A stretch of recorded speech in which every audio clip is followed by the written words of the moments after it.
My name is Noel MaGivern. I was born on the 24th of the 12th, 1927 in the Curragh Camp.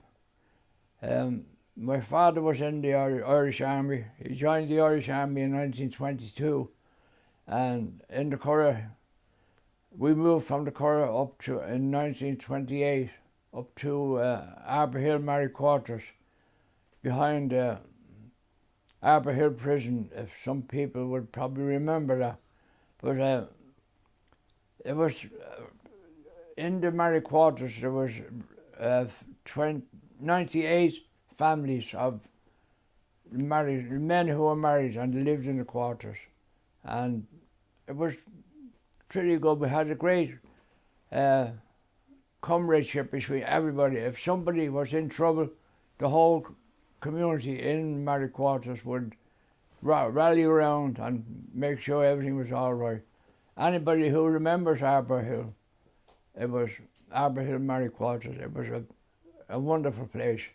When I was brought up there, there wasn't much money flying around. As you know, the Irish Army wasn't paid very good wages, but we struggled. You know, we got through the whole lot. And then the emergency broke out, and my father was promoted to company sergeant, and he was transferred to the 11th Battalion. They formed a new battalion during the emergency, and he was promoted to company sergeant, and the battalion was moved to Greystones, where they covered all. We had all artillery guns up along the east coast, facing out in case of we were, you know, the Germans would attack, come in behind the British.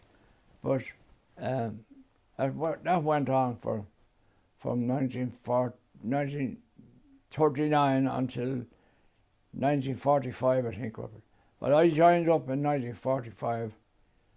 I was 17 and a half in October, and I went to the Curragh. I'd done 3 months training in the Curragh, and we passed out, and I was transferred up to the 2nd Battalion, and I spent 2 years in the 2nd Battalion from 1946 up to the end of 47, and I retired because there was nothing,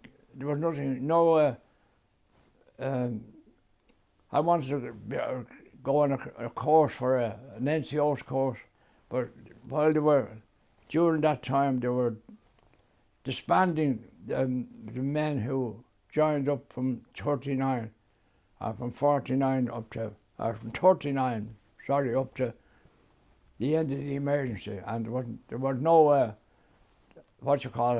courses going. I wanted to be a driver or different things. So I decided that I'd leave the army. So I left the army in 1947, and I got married when I was only 20 when I came out of the army, and I moved to England. And I stayed over in England until I was going to work one morning in 1958 when I saw in the paper that Irish troops were going to Cyprus, going to the Congo. So I said, oh, well, that's it, I'm going back. So I was about 33 years of age. So I came back, my wife died, my first wife died very young in England. And I had a son, Philip. So he was 5 years of age. So we came back. I came back to Dublin, and I joined up. I went to Kildare to join up again, and I was over the age of going into the army. But for my service in 1945 to 47, they took me in. So from then I done my training. I was in the CC depot in Kildare, and the sergeant major asked me, there were two battalions in the Congo, 32nd Battalion and the 33rd Battalion, but they wanted another battalion now quick. So the sergeant major in the CC depot asked me, would I go to the Congo? Now I was only in the army 2 months or 3 months, So I said yes. So the 34th Battalion was formed up and I went to the Congo. I came back from the Congo in 1961 and 1961, and I went back again in December 1961 with the 36th Battalion. And I came back to that, and I was on leave from there in August 1961 when I met my wife Patsy. We got married, so I went out again in 1964 with the 3rd Infantry Group to Cyprus, and I've done 6 months then, and then I went back out again in 1965, and I've done a further 6 months in Cyprus. Well, okay. Would you mind, we just go back a small bit? Yeah. Well, actually, no, we'll go back a little bit. Would you mind telling us a bit about your dad and whatever you know about him? Yeah. And just if you could tell us where he was from and the fact that he was in the old IRA and then he joined the National Army, and if whatever you remember about your dad, well, that'd be brilliant. It's only what I was told. Like, I don't know whether it be true or not, but most of it is because we have records from the archives about him. But anyway, he was in County Down. He was in the IRA. They were fighting the British troops, trying to get the British troops out of Northern Ireland. So he was himself and his brother Dan, that was my uncle, and they were in the house one. They had a big farm in Loch Bricklin in County Down. Just the nearest big town to it was Banbridge. So the father was, and his brother Dan, they were fighting, you know. They were IRA, they were fighting the British soldiers and the RUC, and so they were in the house one day, and my uncle, my eldest uncle, John, he wasn't in the farm, he was out somewhere around, and the Protestant crowd that was around him came in, took the two of them out and shot them in the leg, punishment, and they shot both of them in the leg, and so that's it. He had to get out then. The RUC then was moving in to arrest all these fellas, so he fled. He fled County Down and came down and joined the Irish Army in 1922, and he couldn't go back up to the north. And he was telling me his mother died and he couldn't go to her funeral, and 3 of his sisters died and he couldn't go up. He couldn't go back across the border because he would have been arrested. So he stayed down, met my mother, and that's as far as I know about him. I mean, this is only, it's not hearsay, but when I heard him talking to the man next door to him, he was in the Irish Army as well, and I used to pick up bits of what he used to tell him about what they done up in the north and that. So that's all I know about the father. So, would you mind telling us a bit about what life was like in Dublin in the 30s and then the emergency? And I went to school in Dublin here in 1935, and it was as usual. It was all, you know, Irish. Learn Irish. There was schoolmasters and schoolmistresses. It was mostly Irish they wanted us, and a lot of people couldn't grasp. We were so young. We were only 6, 7 years of age. They couldn't grasp the Irish, and they used to with the canes. Oh, I often came home with blisters from the cane. They used to, anybody. That's not here nor there. But as the years went on up to 1939, I remember we had very little food. We know mostly the food that we were producing was going over to England to help the British people, you know, during the 1939-45 conflict, and we hadn't got much food, but we had enough. The father was in the army, and they used to get rations. Every soldiers used to get rations, so much sausages pound of sausage, pound of rashers, black and white pudding, and that was great. And they only got that once a week, like, you know, but there was no butcher shops, there was nothing in the butcher shops. Very little. We used to, we couldn't get any tea, so they used to, somebody found out that if you cut up carrots real small, you chop it and put it into hot water, it'll go black. And we used to use that as a tea before we could get tea, like, you know. And very hard to get bread. And although there was a great bakery, Halligan's, somebody in Dublin will remember Halligan's bakery over in all across near Guinness's anyway. And we used to go over there every Saturday morning when they were baking, and they might throw us a loaf, and we would just grab it and run home. And we were only, you know, young, but it was rough. But we had the same fighting spirit as the British had. We took everything, and we kept, you know, we had kept together, and everybody helped one another. There wasn't much crime as far as, but we were only young. We didn't know much. There was no television, only radios, and the only news we could hear was from RTE or the BBC. But we got through it. They fought. They were good people in them days. They hadn't got much money, but they rallied around. And anybody that was short, they all rallied around and helped. And that was most of what I remember in late 30s and early 40s. So how about that? That's perfect. Yeah, absolutely. I never knew they made tea from carrots. Oh yes, big money for it now. Not a carrot tea, please. You chop the carrots. Oh, you would. Bit skinny. Chop the.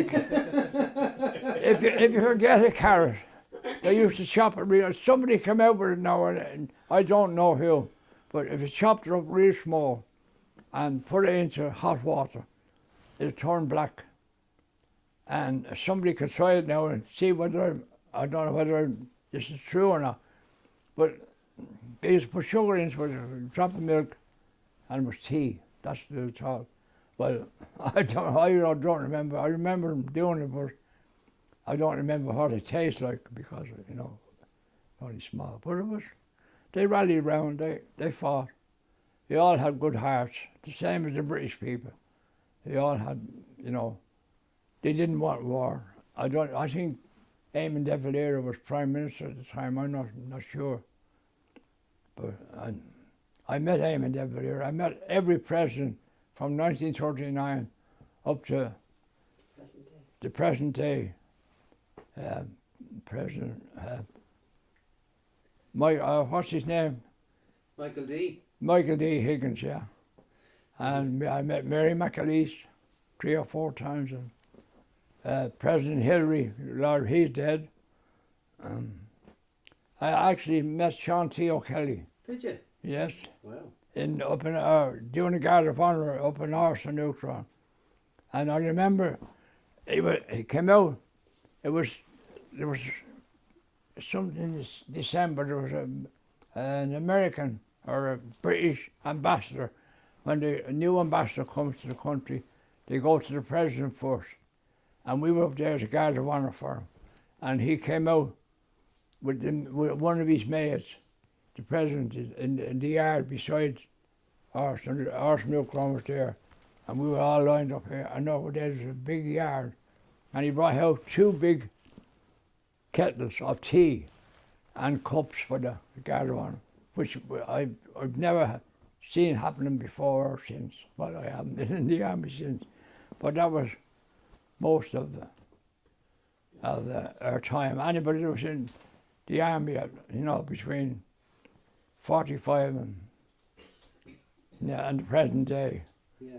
And most of them now, if there's a dignity coming to the country, they go to the president first, and the Guard of Honour will be there for them. But that was, I thought, was great for the president of Ireland to come out with a big kettle and cups, and we fell out, they got cups of tea, and it was absolutely fabulous because we were freezing.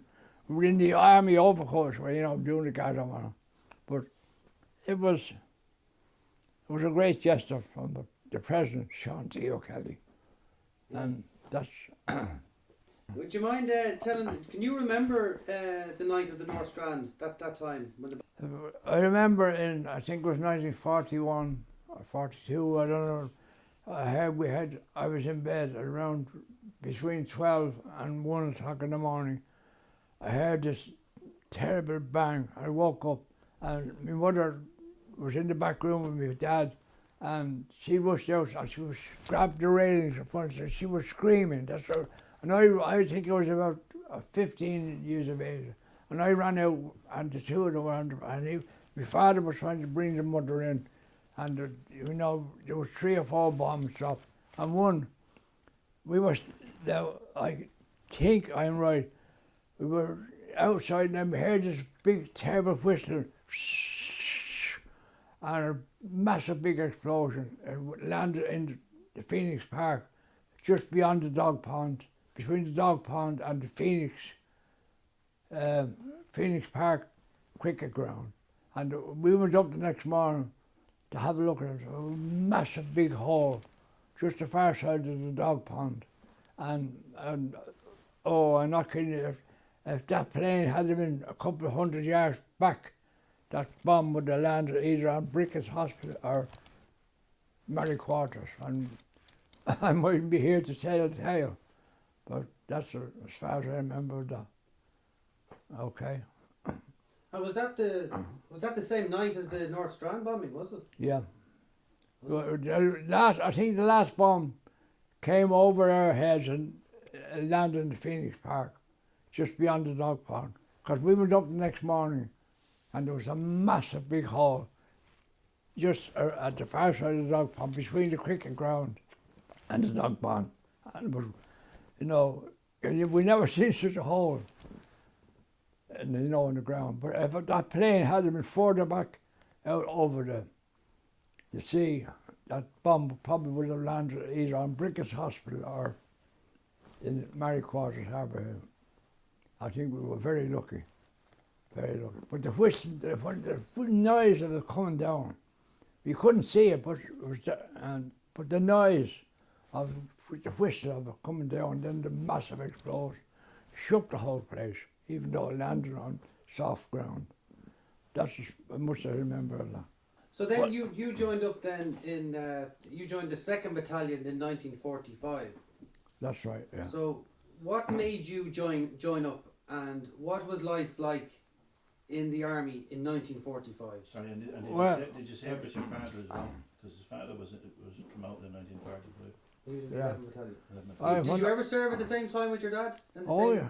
Oh no, he was gone. He was when I joined up in 45. He was in 11th Battalion Greystones, but he didn't even know I was going to join the army. It's just on the spur of the moment. Myself and a friend of mine, Bullet. I didn't know his first name, but we always called him Bullet because he was. When we were playing soccer as kids, he used to burst his way through, to score. We christened him Bullet. So we decided, the two of us, that we joined the army. So in we went up over to Kildare, and the father didn't even know I was there. And he was he was brought back from the 11th, and they broke up, and he was back in the 2nd Battalion. So when we went over, we joined up, and the captain that was, swearing us in and that, and I had told him my name. He said, is your father in the army? I said, yes, he's a sergeant in Kildare. Oh, God, I know. So two of us were brought over then. We passed the medical, and we were brought over to the dining hall, and we were having a lovely dinner. And in walked the father. He didn't know anything about this until somebody must have told him that I was there. The captain that probably swore us in, So we came in and I said, we're going to the Curragh. And you know what? He handed me a red 10-shilling note and 40 Sweet Afton cigarettes. That's why I used to smoke Sweet Afton. And that's what he handed me. He said, good luck. And that was it. I went to the Curragh then, spent 3 months training there. Then I was posted back to the 2nd Battalion. I suppose with the fathers,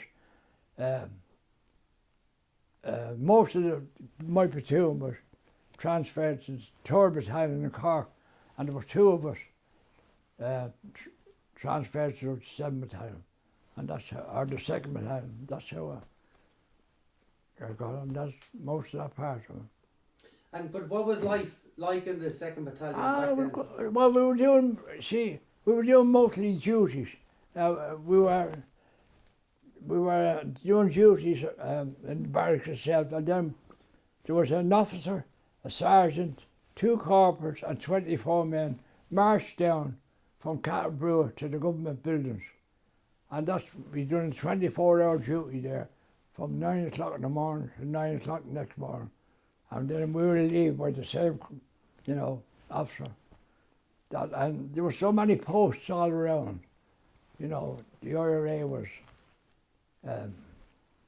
active that time here, as you know, you're up to 74 animals. So we mostly spent going on guard, resting off, doing a bit of training, back on guard again. I done 9 months of Wednesday guard, and we used to get paid for Wednesday guard and Sunday guard for 9 months solid without a break. Go on guard Saturday, resting Sunday, off training Monday, Tuesday, back on guard Wednesday. That's what we done mostly for the 2 years I was there. But I done running and exercise and that. But that's as far as I remember. So after 2 years then, I came out in 1947, and there wasn't much work around, so I got married when I was young. I was only 20-year-old. I shouldn't have got married, but that was it. And so we packed up. My sister-in-law was married. She was in England. She was married to a sergeant in the RAF. He was Irish too as well. He was Sean Keogh, and he was over there during the war. So he was home on leave in Dublin, and he said, go over to England, there's plenty of work. So I went over to England, stayed over there for 12 years, came back. As I said, I read in the paper, going to work one morning, Irish troops going to the Congo, so I came back and joined up and spent 23 years in the 5th Battalion. Yeah, all right. Perfect, yeah. No, that's brilliant. Because even in your emergency story, you're talking about doing the duties on the government buildings, and I didn't realise you just got marched around the place and dropped off. Yeah. Oh yeah, we had no driving. We marched down even with fixed paces. We marched from Kildare to the not all the time. Just show the people that the army were there, because the army wasn't. We weren't. I'm trying to get the word. They didn't like, a lot of people didn't like the army. I don't know why they didn't like the army. I don't know why. Maybe something happened that we didn't know anything about, but they hadn't gone. It's only, I think it's in the 60s, and when they started going to the Congo and Cyprus and the Lebanon and Eritrea and Bosnia, that's when the real people, I think, in Dublin really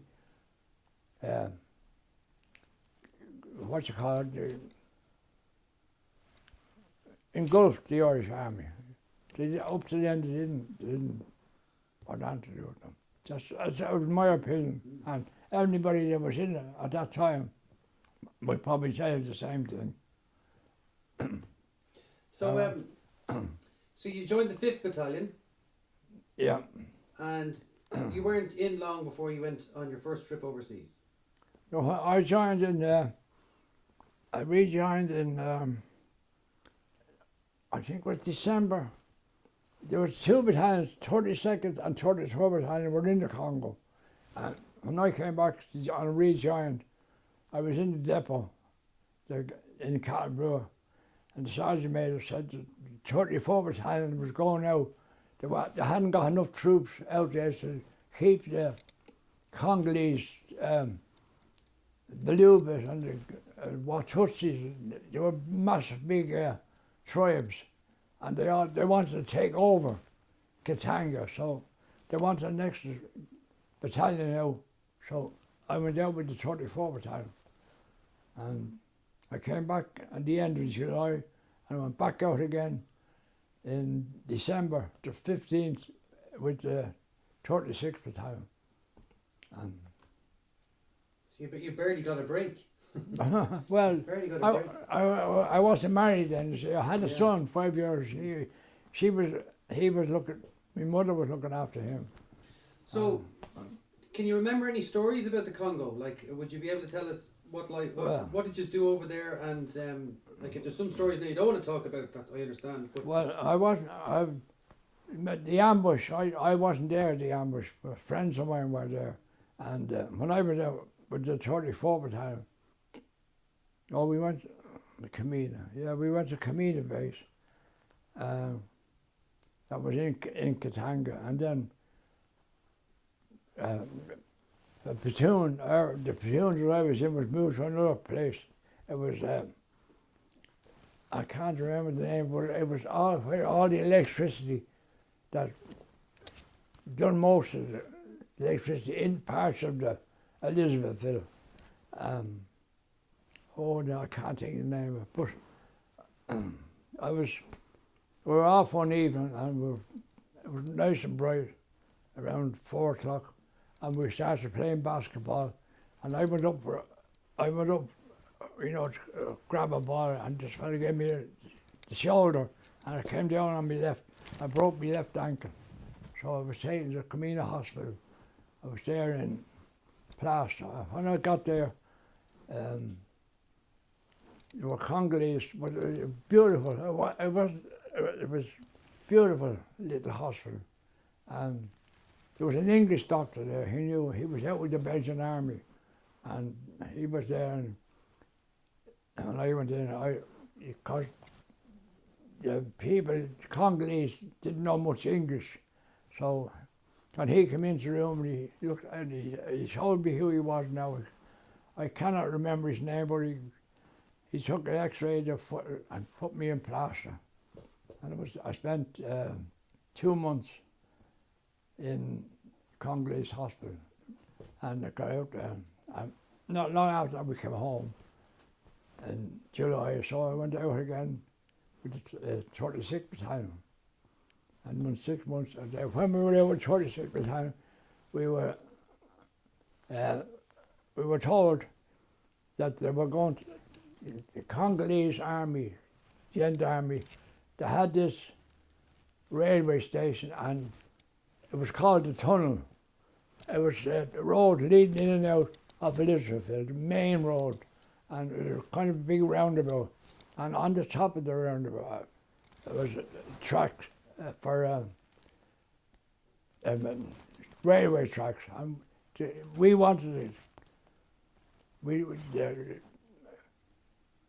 The Congolese were informed that we had to take over, the UN troops had to take over that part, and they didn't want it. So on the top of the tunnel they had a carriage, an old carriage, and the 2 machine guns on it, one facing down towards along the railway, and another one facing out. Now there was just the bush, there was no houses, 1 or 2 houses in the bush. So we got at 6 o'clock in the morning, we were told we were going to attack the tunnel. 36, A coming 36, and the rest of one platoon was coming this way, another platoon was coming that way. So Lieutenant Reardon and Andy Wickham, they were his platoon. Lieutenant Reardon's platoon was coming up the railway line, and we were coming up through the bush. Lieutenant Reardon, they opened fire, and there was, machine guns overhead. Now, the lads I had were some of them were only 17. One of them, Eddie Conley, lived behind me. He was only 17 and a half. And you want to see them fellas, that never bothered them. They crawled through the bush. They didn't know whether there were snakes or tarantulas, and they crawled. So Lieutenant Reardon and Andy Wickham were killed, as you know, and on that attack. But we took over. Anyway, that was the only fatalities we had. So they killed a few of the gendarmerie, and we took over the tunnel and the railway station, and that's where that was just before Christmas in 1961. So that's as far as I know that. It was a bad time for a lot of us, you know. We didn't like to talk about it because two of our friends, even Andy Wickham, the week before we went to the Congo, I had a couple of pints down the bottom of the hill there in Dillon's, and to find out that a couple of days later he was dead. But that was the way it was. Okay. That all right? Yeah, yeah, yeah. No, thank you. That's all I could think about. You know. It was rough. But we got through it. We had very good troops. They were excellent. Excellent troops. You wouldn't find better anywhere. Well trained. So that's as much as I know about it. What rank were you at the time? I was a corporal. And then when I came back, then I promoted a sergeant in 1971, 72. And I stayed in it then until it was 1981. I was 54 years of age then. And I said, I better resign. I could have stayed on until I was 60. I could have done another 6 years. But I said, I better get out and get a job, you know, retire from the army and get a job in the government business or some bank or something like that. So I wrote to every bank in Dublin. I even, I'm trying to think of he played football for Dublin. He was commandant in the army, but he took over as captain of the guard in government buildings. He played centre field for Ireland football. I can't think of his name. He was a commandant in the army as well. I even wrote to him. I was too old, 54, I was too old. I could have stayed in the army until I was 60, but I was too old to go into the government buildings as a porter at 54 years of age. He said, I had an interview with him, and he said, it's not my doing. He said, it's the rules of the government buildings, like that. But I can't remember where I got a job then in Kildare Street as security guard. And the minister for I can't think of it. It was the minister for small business or something like that. I don't know how he was, but I got a job there for a few years and then I retired. I didn't.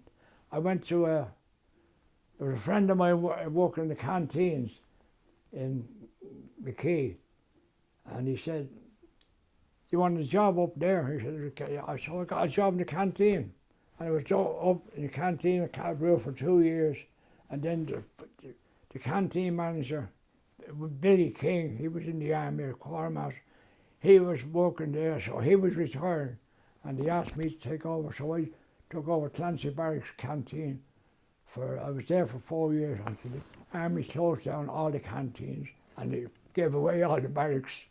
They gave away Clancy Barracks, Collins Barracks. So I retired altogether. That was it. I retired when I was 70.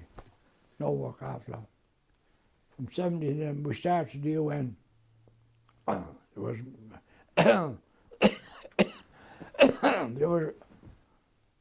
we went into ONE, and a friend of ours was in the ONE. He was in the FCA, but he was also in the ONE. I can't think of his name. I'm bad at names. I'll think of his name. And so he went to America, and he got a job in Massachusetts, in Boston, in Massachusetts. No worries. It's out there. I like that song. You get it out there. Yeah. Eastbound Post. It was it had the name Veterans of Furthermore, the VFW. they were veterans of foreign wars, like, you know, the American Army, Navy, Air Force, and Marines. They were, it was a big, kind of like a club, and it was a massive, big club. And outside it had 2 artillery guns, and the American flag and the Irish flag in the middle. Joe he's dead as well. Joe was out with us, and he was out with the 34, 26%. So when we came back, we were talking in the mess Sunday afternoon. It was Paul Smith, myself, Joe Desmond, Joe Clossy, which they're all dead, and Peter O'Reilly.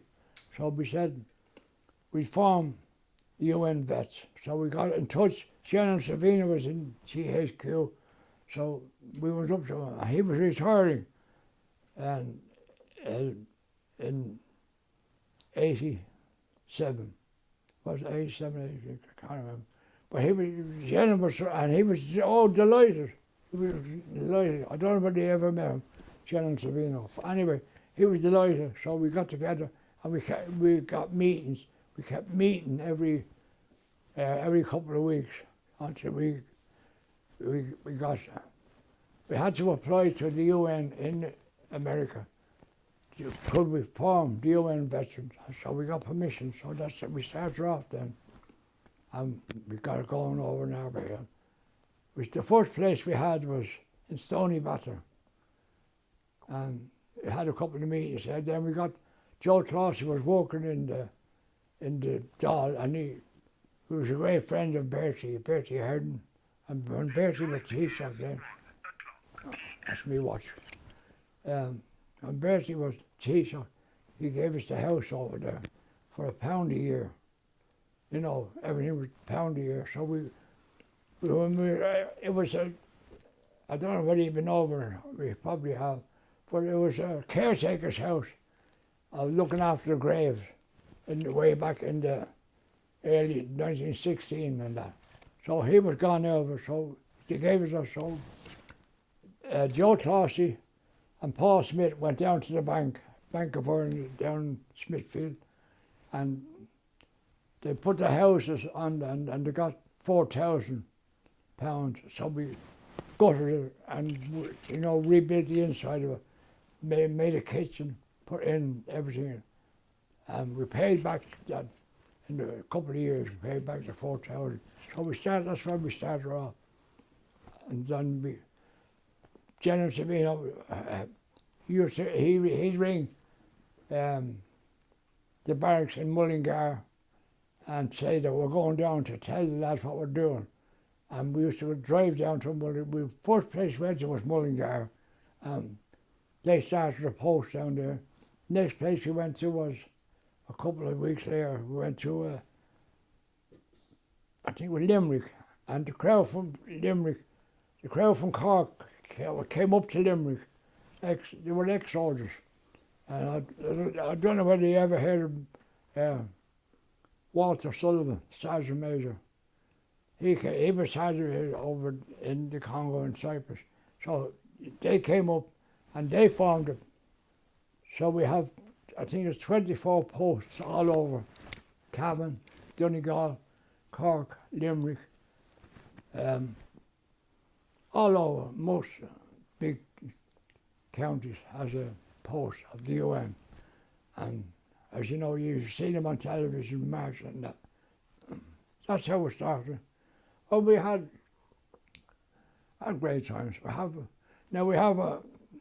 the National Exec are down in Mullingar, and they have plenty of money if we need. They pay the rent over there in the house, and now I don't know whether you know, it's all getting redone.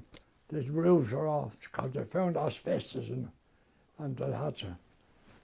So it's getting redone. But that's how it starts.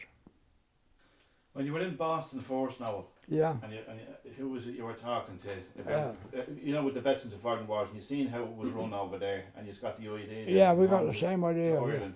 Could you just tell us a little bit about that itself, and then when you left Boston and the idea was planted in your head? Well, when we were over there, Paul Smith, there were 37 of us went over. We were in the ONE at the time. There was nothing about the UN vest.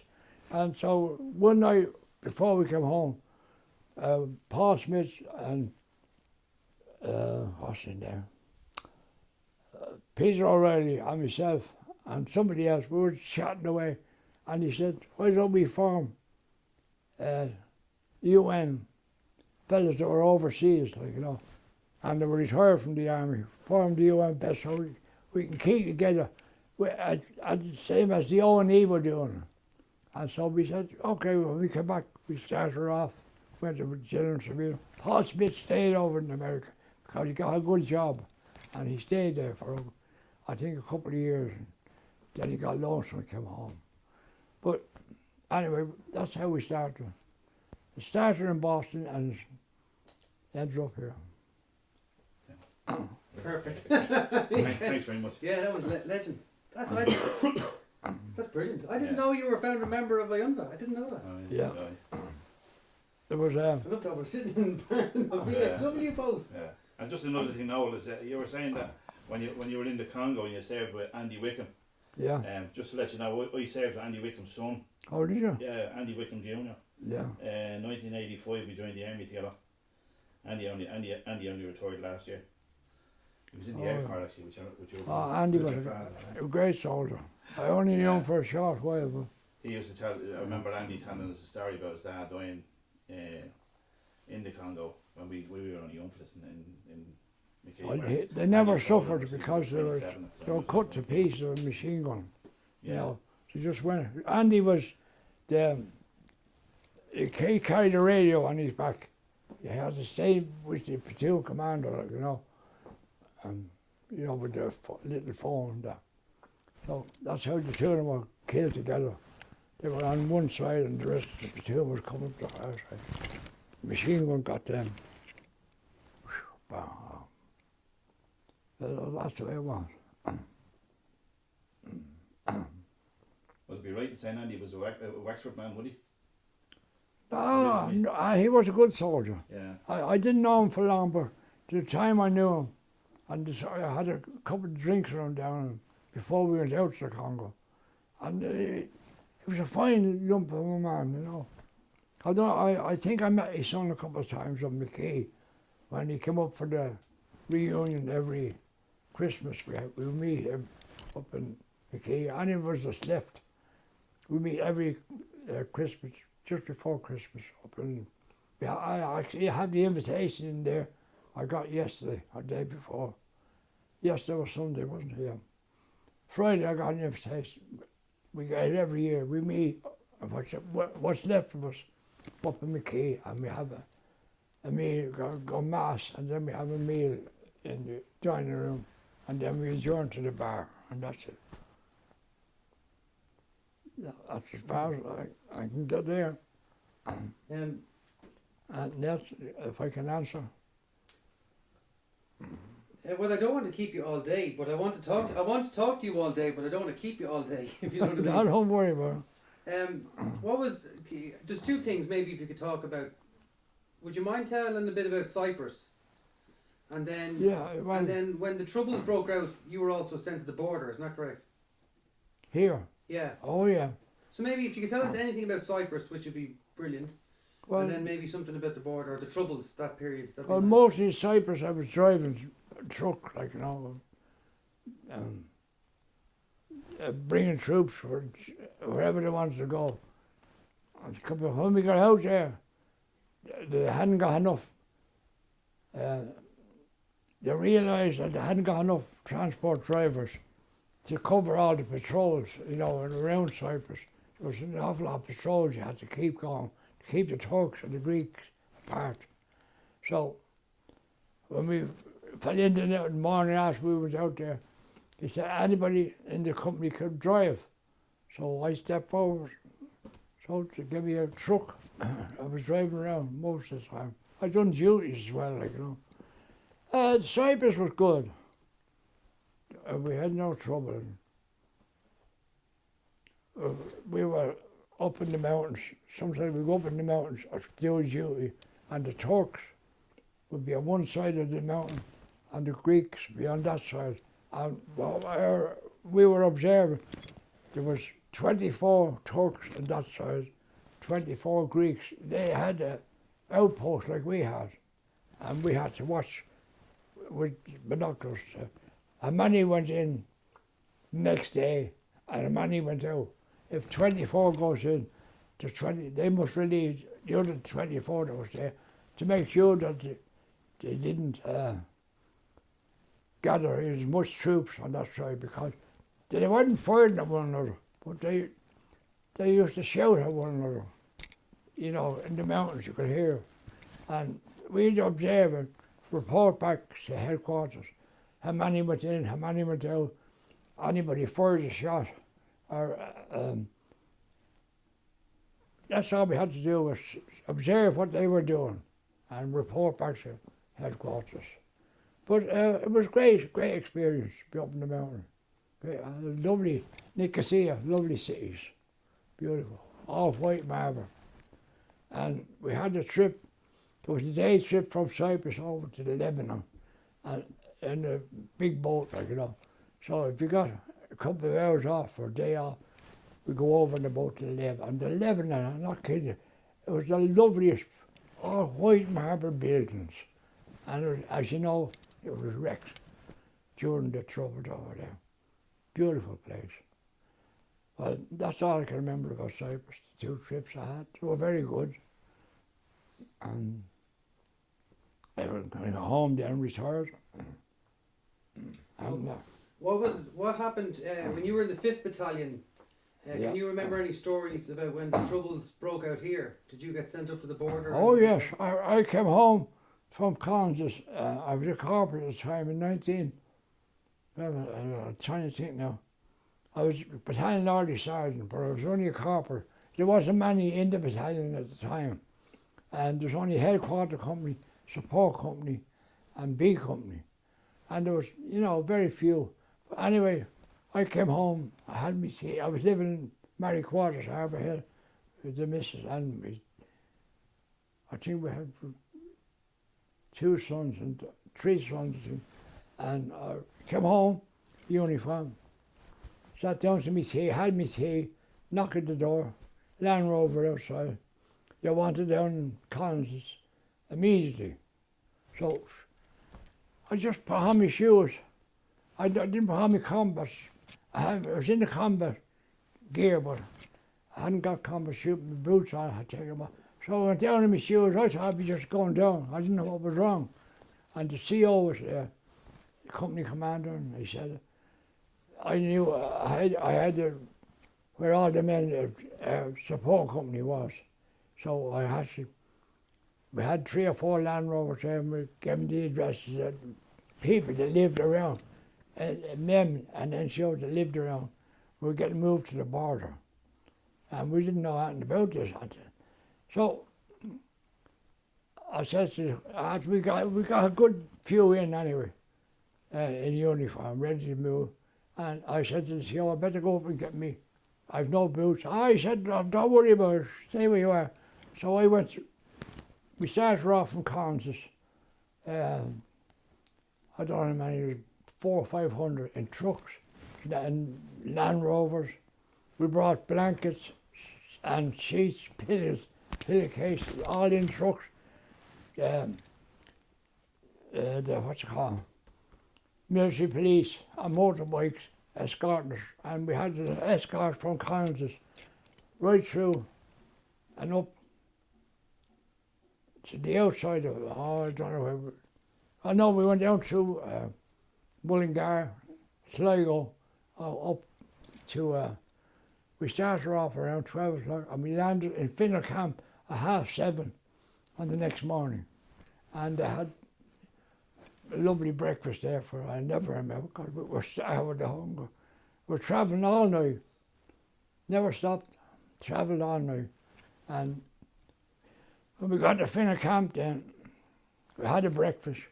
Then we were moved from Infantry Camp to a big field, and we were handed a 2-man tent. Every 2 soldiers got a 2-man tent. So we had to build it, put our own tents up in the field. And as you know yourself in Ireland, it starts to rain. And we had to, soaking wet, we had to get our tent up. And I was with Barney McGarty, Lord rest him, he's dead.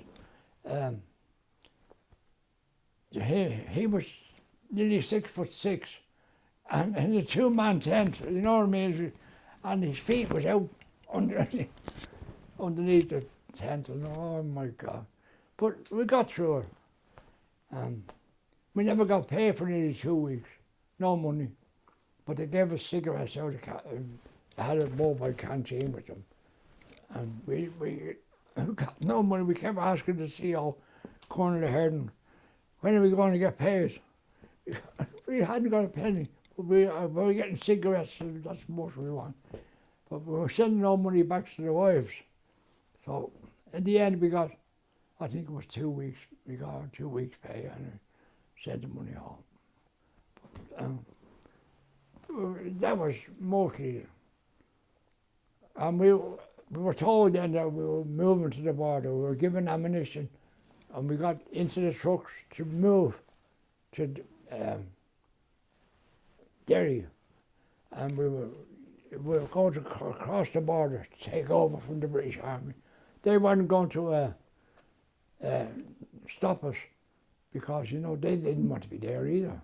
So just as we were going, we got word then, and it must have been from defence, that we were to pull back. So we pulled back into the big field where we had the tents, moved back. So a lot of them then, a couple of days later, they came back to Dublin, but I was transferred back to Dundalk, and I wasn't home here for 12 days. I wasn't home. I was still in the shoes. I had no change of underwear, no change of socks or anything. So I couldn't get back down to, you know, to get changed. So one Friday evening, I was in the bar, I was sitting there, and there was a Land Rover coming from Dundalk to Dublin for something. So I said, that's it, I'm going. So I told the lads, I hit Land Rover, came home, had to shower and change the clothes. And when I went back up to Dundalk, I was marked absent. I was marked absent, and I was charged with being absent off post. But when it came up before the CO in Collinsburg, it was dismissed because what I went through, you know, not seeing, I was the only, most of the one that was kept with nothing. But that's the way it was, so we got through it. So, now, when was that? Was that 1969 or 1970? that was 90, whatever. Think. I think it was 73 or 74, I can't remember. It's somewhere around there. Yeah, they did poised to actually invade at one stage, but I don't know when the exact. I'm trying to think of the dates. Like, I was sent all over the bloody country. I was in Cork, I was in Portlaoise, Athlone, Curragh Camp, Dundalk, wherever they could send me, I had to go. But it was good. Anyway, many friends, great lot of friends. So. Great stuff. We'll leave it there, Noel, because we've kept you now long enough. But that's okay. But as I said, I'd love to sit here and talk to you for the rest of the day. That's my problem. And we had the money gathered over, and we used to pay their electricity bill or bring them in and give them a good feed and money if they wanted it. That's what we started. What General Savino and the rest of us wanted to help the unfortunate, that weren't married, and some of them were married, but they couldn't keep up because the army pension wasn't good at that time. The army pension started to get better in around early 80s, We got a good rise in pension, like, you know. It's good pension now. It's over £1,000 a month. So that's very handy. That comes into the bank every month. And along with the old age pension, so I'm doing well. How about that? Is that all right?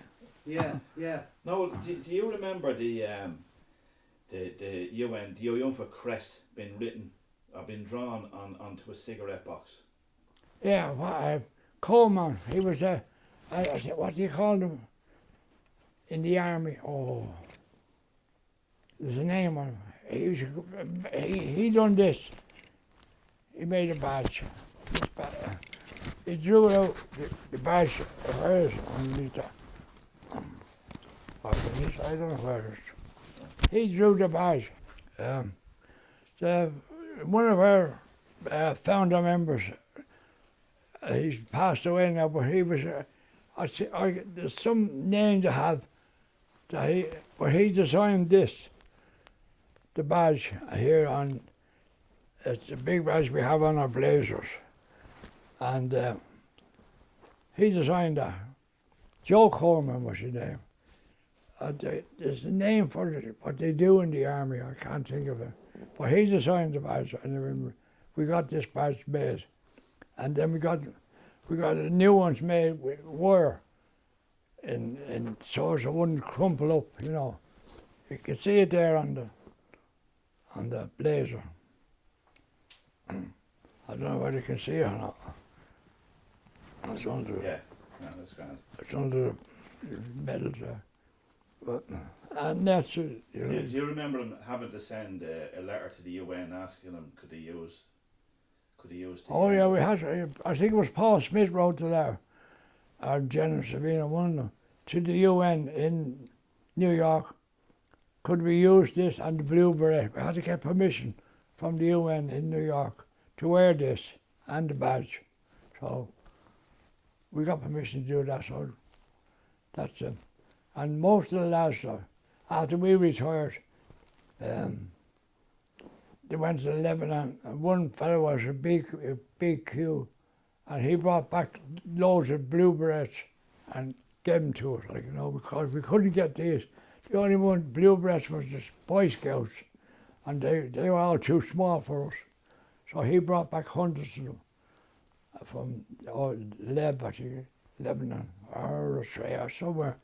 But anybody BQ to go out overseas, they bring back the blue beret, and we get the badge and put it on it and give it to the lad.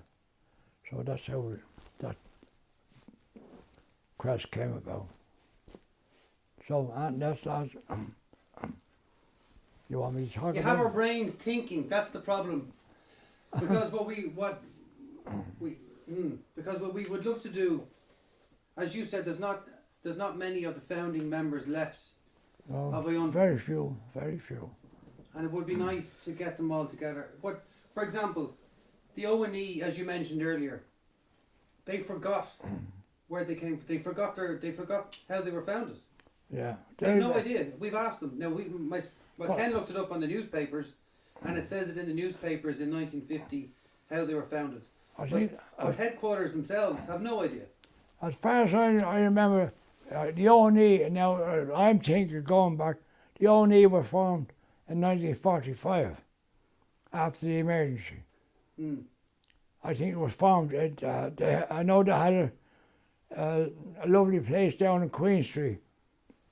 Now, and that was all knocked down years ago, and they built the one at the top now in Smithfield, yeah.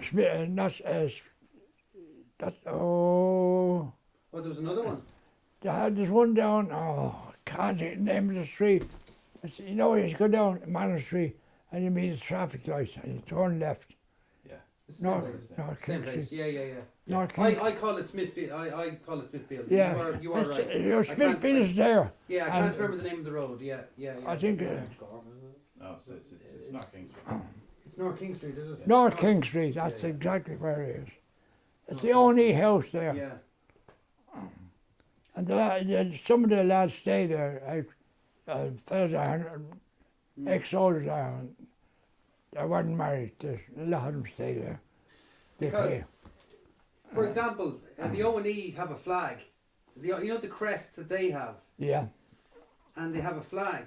And what nobody can remember is what the original crest was, or what the original flag was. When I was in I was in the ONE before we joined, before we formed this. Well, we never had it. We only had a blazer and slacks. But we never had a crest. The crest was, after we formed this, they must have had the crest. I couldn't even see what it is. Now, I know a lot of them that are in the ONE. We meet every year up in McKee, and I can't even see the crest. Because the eyesight's not the best. Okay, I understand. I don't know what kind of a crest I have. But it was, Interesting. well, Would make me wonder now. What the one to take? Food for thought. Yeah. so, and else you like to know, lads?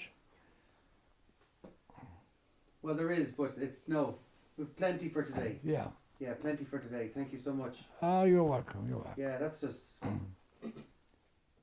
legend. Some of that stuff. So whenever you want it again, just let me know.